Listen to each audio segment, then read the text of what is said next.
সূরা লুকমান। বিসমিল্লাহির রহমানির রহিম। রহমান রহিম আল্লাহ তাআলার নামে। আলিফ লাম মিম। এগুলো হচ্ছে একটি জ্ঞান গর্ভ কিতাবের আয়াত। নেককার মানুষদের জন্য এ হচ্ছে হিদায়াত ও রহমত। যারা নামাজ প্রতিষ্ঠা করে, যাকাত আদায় করে, সর্বোপরি যারা শেষ বিচার দিনের উপর নিশ্চিত বিশ্বাস রাখে, এই লোকগুলোই তাদের মালিকের পক্ষ থেকে যথার্থ হিদায়াতের উপর রয়েছে। মূলত এরাই হচ্ছে সফল কাম। মানুষদের মাঝে এমন ব্যক্তিও আছে যে অর্থহীন ও বেহুদা গল্প কাহিনী কেনে, যাতে করে মানুষদের নিতান্ত অজ্ঞতার ভিত্তিতে আল্লাহ তাআলার পথ থেকে দূরে সরিয়ে রাখতে পারে। সে এ নিয়ে হাসি বিদ্রুপ করে। তাদের জন্য অপমানকর শাস্তির ব্যবস্থা রয়েছে। যখন তার সামনে আমার আয়াতসমূহ তেলাওয়াত করা হয়, তখন সে দম্ভ ভরে মুখ ফিরিয়ে নেয়, যেন সে কখনো তা শুনতেই পায়নি, আর কান দুটি যেন বধির। তাকে তুমি কঠোর আযাবের সুসংবাদ দাও। নিঃসন্দেহে যারা আল্লাহ তাআলার উপর ঈমান এনেছে এবং নেক আমল করেছে, তাদের জন্য রয়েছে নিয়ামতের সমাহার, জান্নাতসমূহ।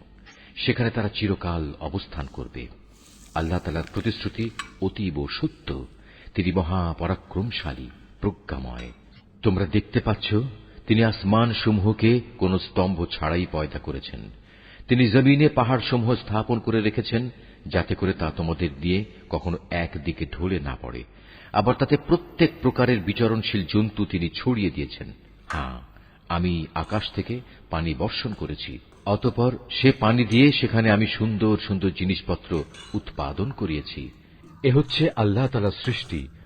অতঃপর তোমরা আমাকে দেখাও তো, আল্লাহকে বাদ দিয়ে তারা তোমাদের উপাস্য দেবতারা কি সৃষ্টি করেছে। আসলেই জালেমরা সুস্পষ্ট গুমরাহিতে নিমজ্জিত রয়েছে। আমি লোকমানকে জ্ঞান দান করেছিলাম যে তুমি আল্লাহ তাআলার নিয়ামতের শুকর আদায় করো।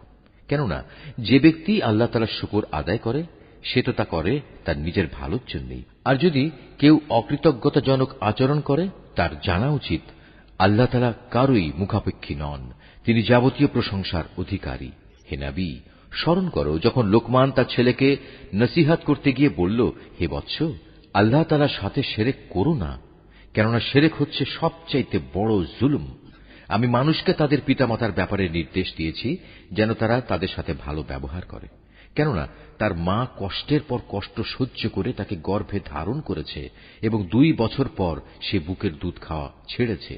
তুমি তোমার নিজের সৃষ্টির জন্য আমার শুকর আদায় করো এবং তোমার লালন পালনের জন্য পিতামাতারও কৃতজ্ঞতা আদায় করো।